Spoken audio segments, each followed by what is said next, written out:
Hello there everybody, Sam's Trains here and welcome back to the railway. Today I'm looking at a Hornby Railroad loco that I've never tried before.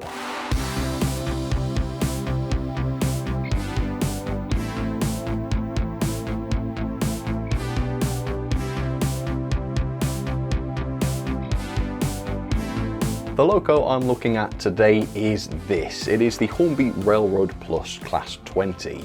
Now this model was first released in the mid-1980s by Lima, which means that this model has been around in one form or another for about 40 years now. Now the last Hornby loco I reviewed that dated back that far was this Pug, and it was an absolute disaster. I would not recommend touching one of those models with a barge pole. However, there's quite a few things about this model that should set it apart from the likes of the Pug and also the 1400 Steamer, which was another complete disaster. So first of all, the Lima Class 20 was always a great loco. Lots of people still talk about the Lima Class 20 as being a decent loco, and for me personally, I would say the Class 20 was my favourite of the Lima models. Second of all, as you can see through the front of the box, this model is in the enhanced livery. And unlike, let's say, the 1400, which basically didn't look any different from the regular railroad range 1400, this model, looking through the front of the box, appears to have a lot of complexity in its decoration, which I'm hoping will make the model look super detailed, even though the physical model itself is a little bit on the basic side. The other thing that I'm hoping will make this a decent purchase is the price. It's incredibly reasonably priced. So the full RRP for this thing is £76.99 and I bought this for £69.29. Now that does not seem bad, does it? So it all sounds pretty good on paper in theory, but one thing I've not done yet is actually look at the model. So I'm well familiar with the old Lima models, but I don't know what the Hornby Railroad version is like. Is the mechanism going to be as good as the old Lima ones? Let me tell you, the Lima Class 20, in my opinion at least, had the best mechanism of any of the Lima locos. If this one's similar, then this could be a very positive review, but let's get started and let's find out. So I'm really looking forward to this one. It was incredibly reasonably priced, less than £70 for this, and looking at it through the front of the box, it looks fantastic. So hopefully it still looks good under closer inspection, hopefully the mechanism's decent and it runs well, and then I'll be able to highly recommend this model, and hopefully Hornby keep this thing in stock and they keep producing new variants of it. This one is still available now, but stock seems to be running short. There's only a few places that still have these available. But anyway, let's jump in and see what this is about. So let me show you the end of the box. So this is a Railroad Plus loco with the enhanced livery, which we're going to see. Product code is R30318. It is LORAM Class 20, number 20189, and it is DCC ready. We'll take a look at what decoder socket this has in it later on. I assume, though, it's going to be your classic Hornby 8-pin socket. Okay, let's open this up and see what's involved. Never tried a Lima Class 20 under the Hornby brand before. Have they changed the mechanism? What does the mechanism look like now? I think that is my main area of interest, although I will be interested to see what the model looks like as well. Okay, Class 20 Bobo diesel electric locomotive. So, generic info on the front. If you want to read that, feel free to. Inside, does this reveal much about the mechanism? Yes. So, lubrication, that's basic, just the axles here.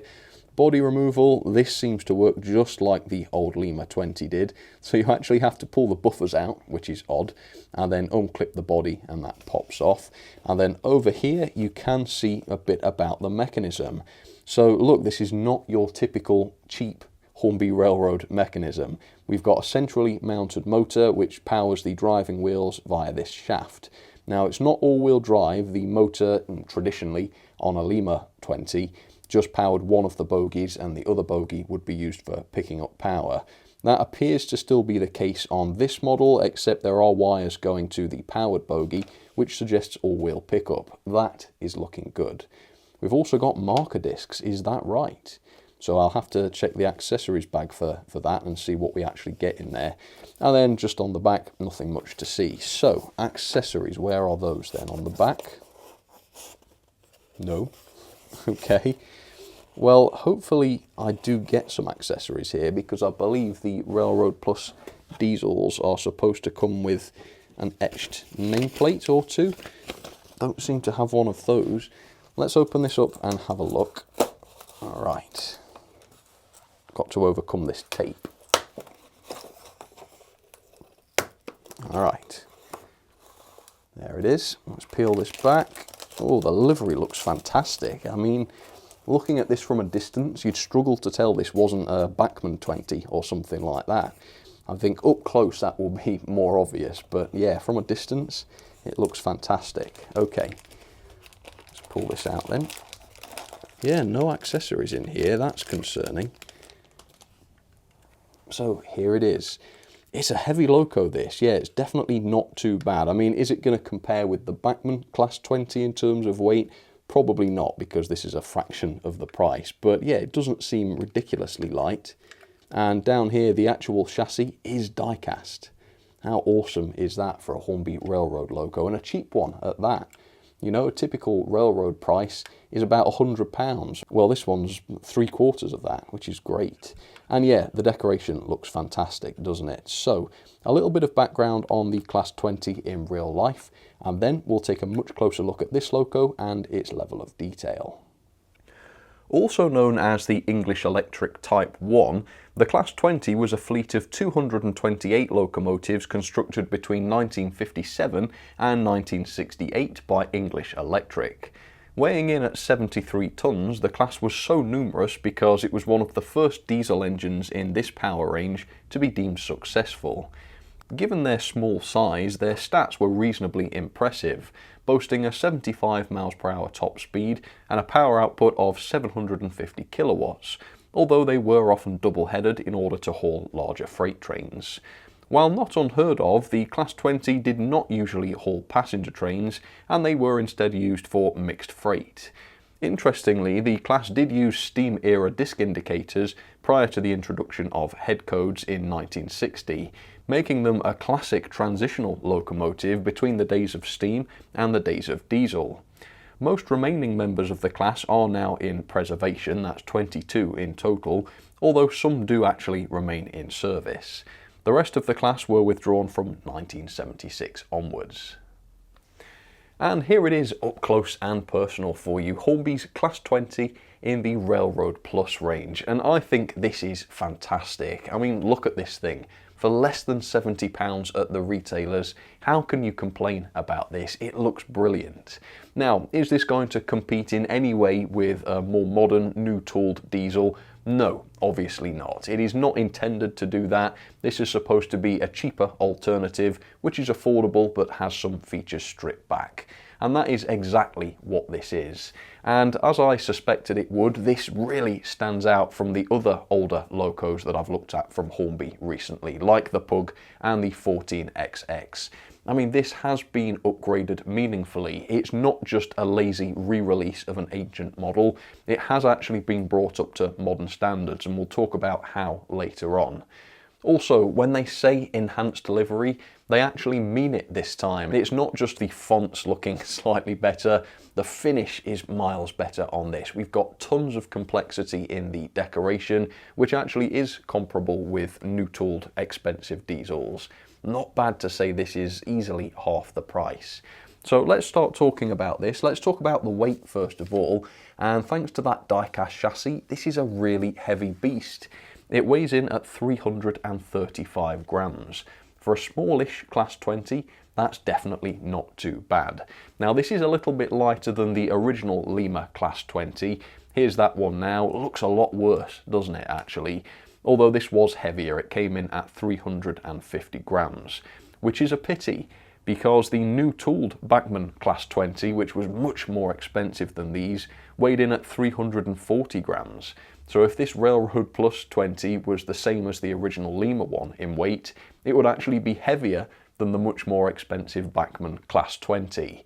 As it is though, it's only 5 grams lighter than Bachmann's 20, and I'm almost certain that you could find space inside here for one of those tiny 5-gram wheel balancing weights or something along those lines. And then, for much less than the price of a Bachmann Class 20, you could get a Hornby version at a fraction of the price, which weighs the same. That's definitely not too bad. But anyway, the decoration is one of the more impressive aspects of this model, so let's talk about that. Yeah, the finish is just right. Nice satin finish to this, not too glossy, not too matte, looks perfect. We've got the Loram Rail Operators sign on here, although there was no etched version of this included in the box, unfortunately.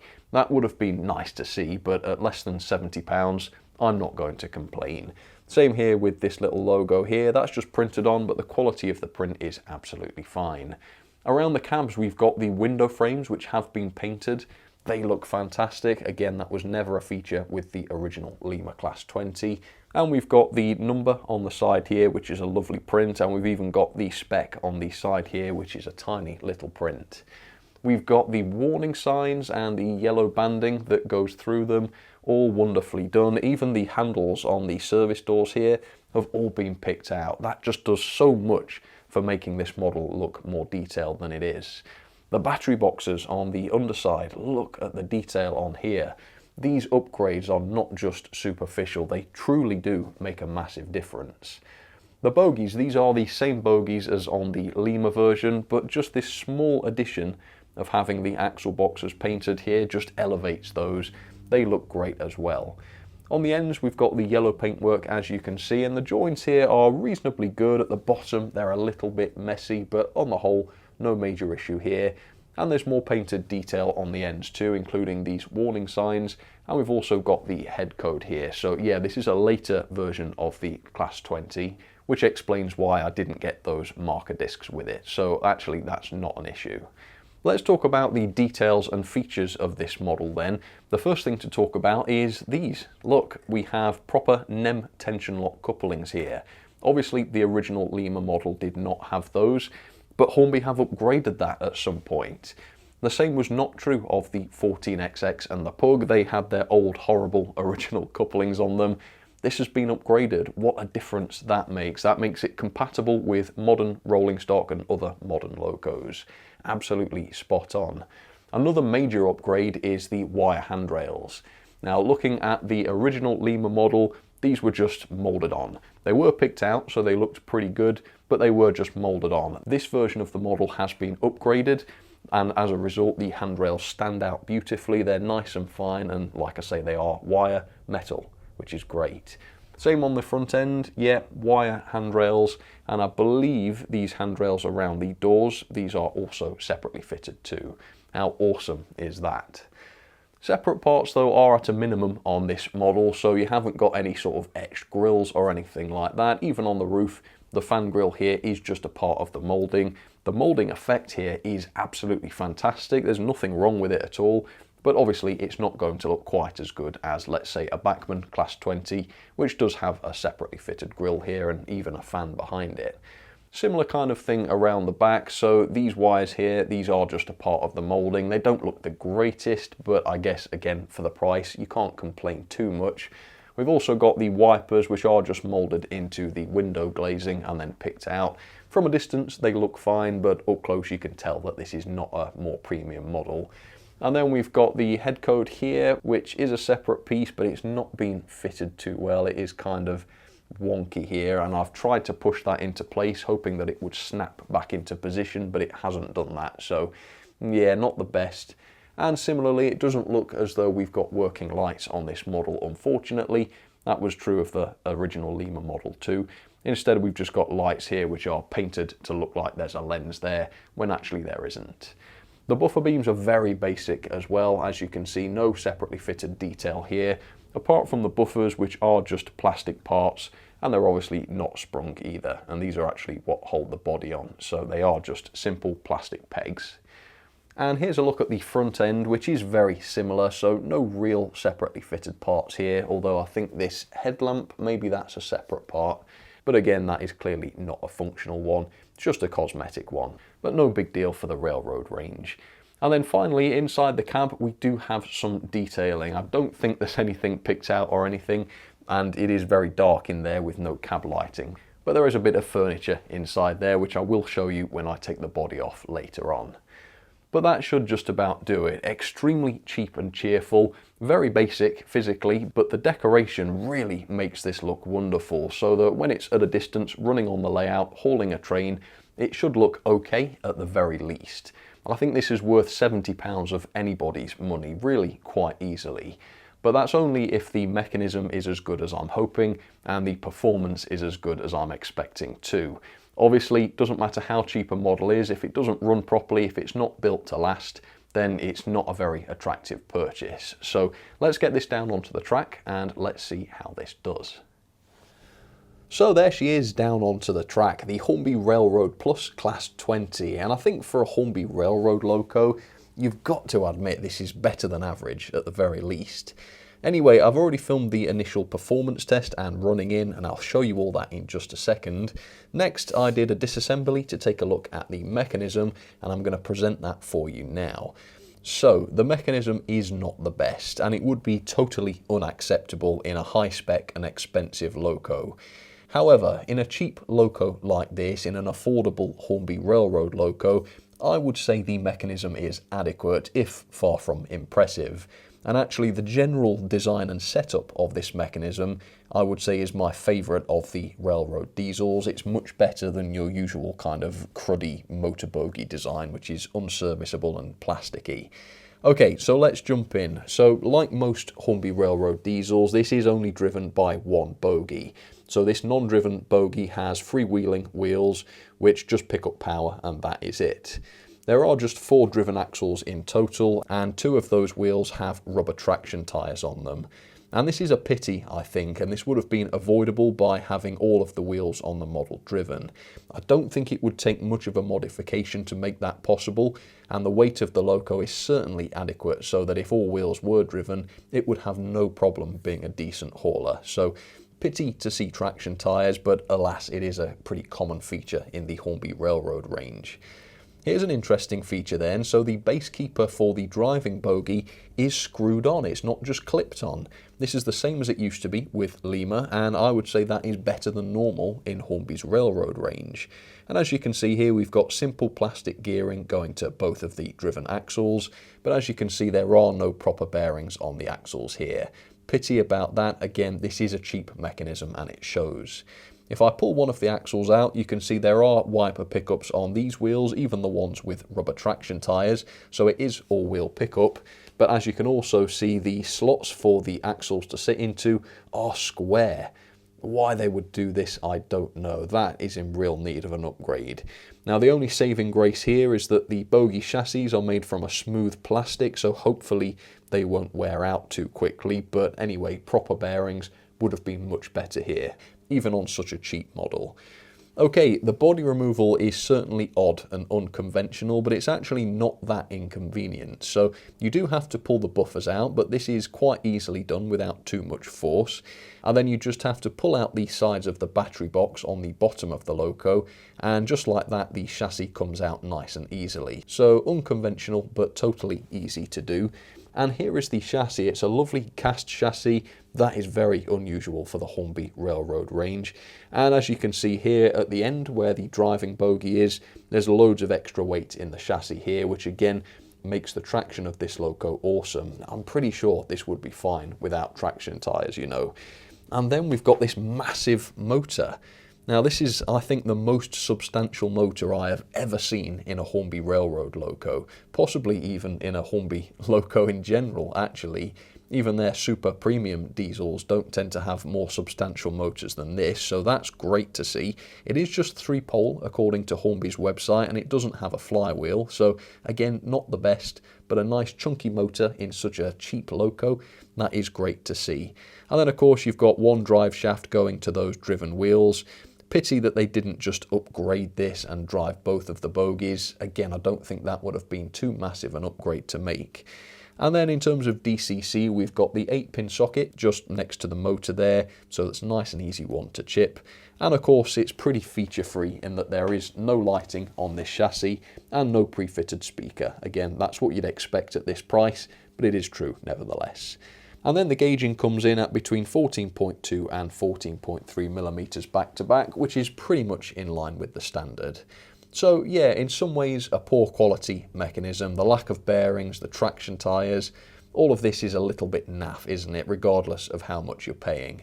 On the other hand though, the serviceability of it, the quality of the motor, and the fact that this is not just your sort of cheap motor bogie design, makes this stand out as being slightly better, I think, than most of the Hornby Railroad diesels.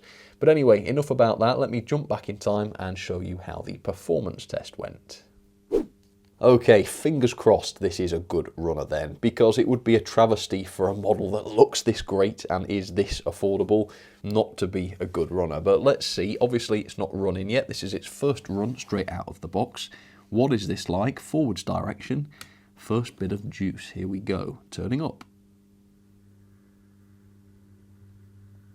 Oh, I mean, that wasn't bad, was it? That was a fairly smooth start. Now, again, for 70 odd quid, is it fair to expect the same level of performance as you would see in a new tooled Bachmann Class 20? Well, probably not, but I would say for a first try, that looked really, really good. So let's take a look then and see what the gearing is like. I'll run by at half power, 50% speed, see what that's like. Oof. It sounds like a ghost. Oh, it doesn't sound like a ghost in reverse, just in forwards. Ooh, that's what it sounds like, blimey. Okay, fair enough. Well, that begs the question, what's this like at full speed? Let's run past at max. Blimey. Sounds like a sci-fi laser gun or something like that. Okay, well that's interesting. It's certainly got a range of speeds. It seems to be pretty good at the high end, but what about the low end? Can this crawl out of the box? Let's see. Turning up. Oh, sure it can. Blimey, that's good, isn't it? Bit faster. It gets less smooth as it gets faster. And then smooth again. That's not bad, is it? That is far from bad. Yeah, I really like this as a performer. Right, now obviously it's got traction tyres, so the torque test is not that useful here, but just briefly, so that I can say I've done it, let's see what that's like. So up to 50. Okay. Let's not do that. So yeah, the traction tyres, they're gripping hard. I thought it had derailed, but it hasn't. So yeah, there's lots of traction there, let's say that. And yeah, luckily it still seems to be working fine. So with that, let's run this in, 50% forwards. Let's see how it gets on around the track. Here we go. Okay, so it is quite quick. Is it going to be reliable? Yeah. So it's a real surprise to see a loco that runs this fast crawl as well as this just did. Yeah, normally when locos are geared to run on the high side, they don't tend to be that great at crawling, but this one really was. This has just crawled absolutely faultlessly right out of the box.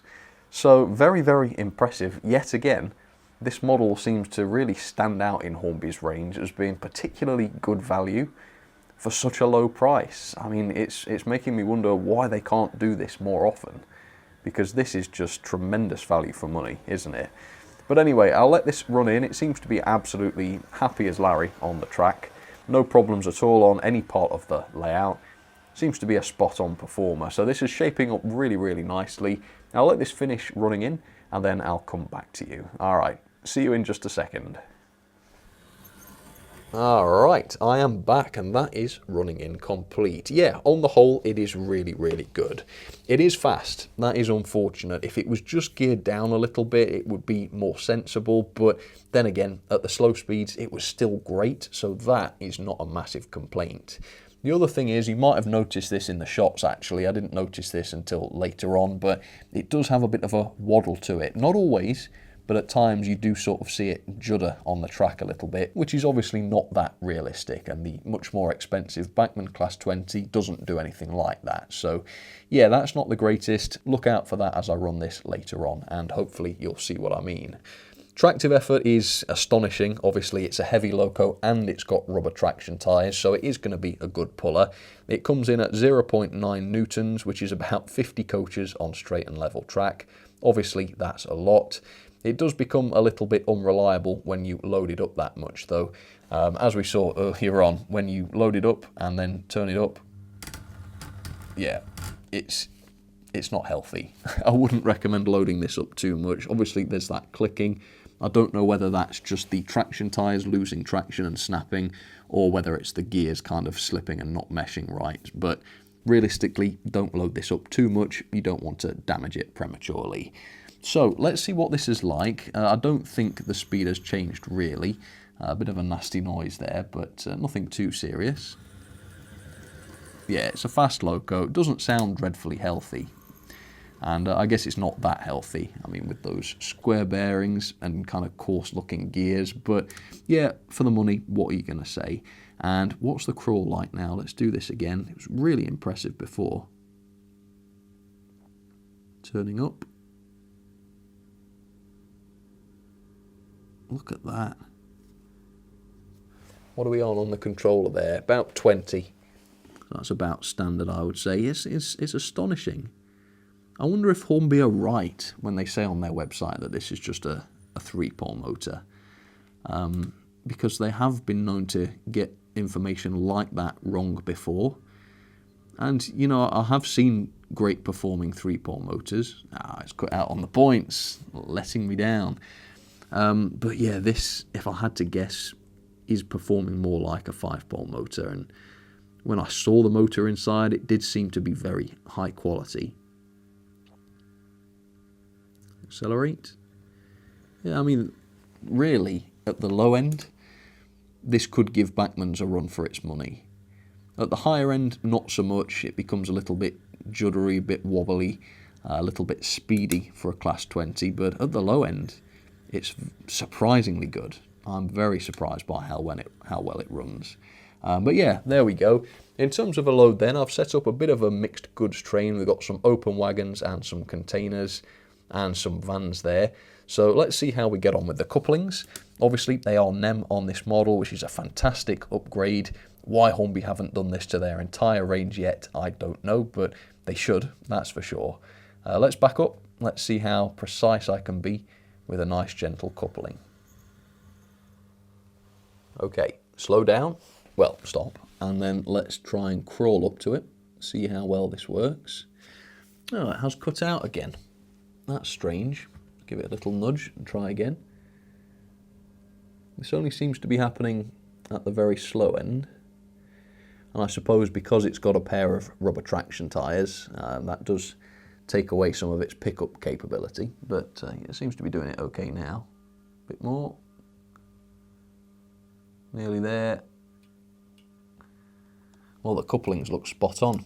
Yeah, did we get it? I think so. I heard the click. Yep, awesome.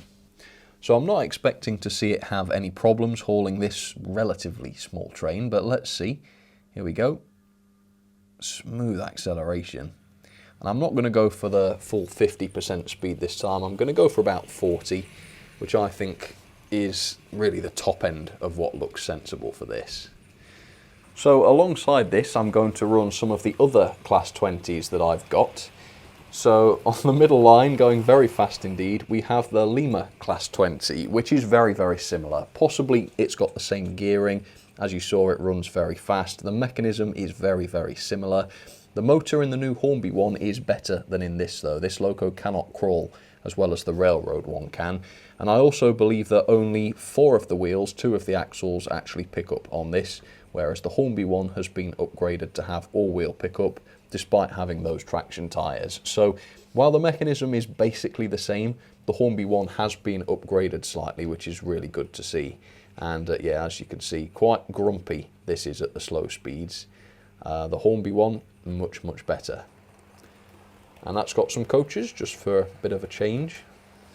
And then on the inside line, I've got the newest of the Class 20s that I own. This is the Bachmann one. Well, it was designed most recently. And yeah, obviously this is the vastly superior Class 20, but equally it's much more expensive. So ultimately it comes down to whether you prefer value for money or detail, quality, accuracy, that kind of thing. At least you've got options for both. Here she comes up Gordon's Hill. Is it going to slow down on the curve? No, not really. So it's pretty darn good, isn't it? I mean, yeah, you're not getting £150 worth of model here like you might if you bought the Bachmann one. I don't think anybody's going to be surprised to learn that. But really, this has to be one of the better value models that has been in Hornby's range for ages. And this is the sort of thing that Hornby should be doing more often, I think. There's definitely room in this hobby for less premium models. I don't think anyone would disagree with that. But they have to be relatively modern in their features, which I think this is. You know, it's all very well charging little for a model, but if it's so dated that it's basically unusable, then it's still useless. This has been upgraded just enough so that it's usable and can fit in with a modern layout, no problem, but it's also not so detailed and complicated that it has to cost a fortune. It is the perfect balance. And as many Hornby Railroad locos as there are, there's not many locos in Hornby's range that actually achieve that balance as well as this. So yeah, really, this is the sort of thing Hornby should be doing. And I don't know if it's right to really give Hornby full credit for that, because most of this work is down to Lima. But Hornby have upgraded this, and I can give them credit for that. And I think if Hornby was to, let's say, develop some brand new railroad models, which they should do, absolutely, this loco would be a great template from which to base those models on. This is the kind of approach that I think would work for new affordable locos. But anyway, yeah, I think this is one of the best railroad diesels available, if not the best. Do let me know down in the comments what you think about that. And now for some ratings then on the Hornby Railroad Plus Class 20. Now, clearly this model is not going to be breaking any records, and if you can afford to buy the Bachmann Class 20, then obviously that is going to be better. However, for less than £70 at the retailers, you cannot go wrong with this thing. For the money, it is absolutely okay. Level of detail then, I've given this half marks. So on the plus side, the decoration is a massive plus on this model. In fact, if it wasn't for the decoration, it would get a lower mark than this. But yeah, the decoration's superb, great finish, love that. Even though the moulding is so old, even though the tooling dates back so far, the moulding quality is absolutely fine, so no problem with that. But that's pretty much all you can say positive about this visually. Otherwise, it's clearly quite a dated model. It doesn't have that many separate detail parts. It doesn't have any separate or etched grills, anything like that. No sprung buffers, no lighting, no real interior cab detail either. The metal handrails are a nice improvement though, so 2.5 star, not terrible. Obviously you can do better though. Performance is pretty decent though. I've given it 4 star, above average I would say for a Hornby Railroad loco. So the only thing that lets it down in performance is the fact that it's pretty fast. Yeah, not the best gearing on this model, and also the fact that it does wobble quite a bit on the track. It doesn't look that realistic as a result of that. Otherwise though, plenty of torque, nothing wrong with that at all. The crawl, despite the high speed of the thing, is still excellent. It can still crawl really, really well. Again, probably better than a lot of Hornby Railroad diesels, and it's also nice and reliable thanks to its all-wheel pickup. Generally speaking, not a lot wrong with the performance. And because it's so heavy and it has traction tyres, the pulling power is quite excessive. It comes in at 0.9 newtons, which is about 50 coaches on straight and level track. That's actually the same as the Hornby Class 60 and the Class 56 in the non-railroad range. Obviously, this is so powerful because it's got traction tyres. I don't recommend hooking it up to such massive loads, but straight out of the box, while the tyres are fresh, it is a very good puller. Mechanism then, yeah, this is one of the weaker areas of the model, I would say. I've given it 2 star. Doesn't have any bearings on the driving axles, that's a pity. It's got traction tyres, which I actually don't think are necessary. It's heavy enough not to need them. Certainly if both bogies were driven, no traction tyres would be necessary. It's a pity it's got those. It's also only got the 3-pole motor. It does perform well, but you know, a 5-pole motor could probably do better. There's no flywheel either. On the plus side though, it's nice and serviceable. You can get to the gear train and the driving axles without having to faff around with clips, that's great. And the body's not clipped on either, you just pull the buffers out, pull the chassis out, and there you go, you've got access to the chassis. So it is serviceable, but not the highest quality mechanism. Value for money though, that's the one part of this model that I just cannot fault. The full price is very reasonable indeed, of £76.99, and at the retailers I was able to pick this up for £69.29. I mean, what you get here for that money is astounding. Very, very impressive. Well done, Hornby. This is something we need more of from Hornby. Too many times they offer poor products at high prices. This really flips that on its head and it makes a very refreshing change. So yeah, Hornby, more of the same please. This was awesome. So overall, 7.42 out of 10, not a massively high score of course, but do consider this is supposed to be a basic stripped back model that's supposed to be affordable, and it very much does that well. It has to be compared with other models I've reviewed though, so that is reflected in the grade of D. Yeah, it is basic, it is feature free, but at the same time it does the job and it looks decent, if not outstanding. So into the logbook it goes, and it's 9th place. Well, that's not bad. That's really not bad. Above the standard class 2MT and below the Kerno rail motor. Yeah, if you're in the market for a cheap diesel loco and you're looking at Hornby's railroad range, I would say this is the best example of a diesel you will find in that range. If you think there's another loco that could beat this, answers on a postcard in the comments, but for me, it would be this one. Well folks, there you have it, and what a testament to how good Lima used to be. You know, this is not a mind-blowing model by 2024 standards, but to say that they designed this thing back in the 1980s and with just a few quality of life improvements, it still looks perfectly good in 2024, well that's pretty impressive. There's not that many models from the mid-1980s for which that is true. And for once, this is an old model that I'm glad to see Hornby keep around. Absolutely nothing wrong with it. So thank you so much for watching. Yes, I could recommend this loco, I think, and I've really enjoyed reviewing this today. So hopefully you've enjoyed the video as well. Do let me know down in the comments, as always, what you thought about this. And I'll see you again very, very soon for some more videos. Alright, cheers everybody. You take care.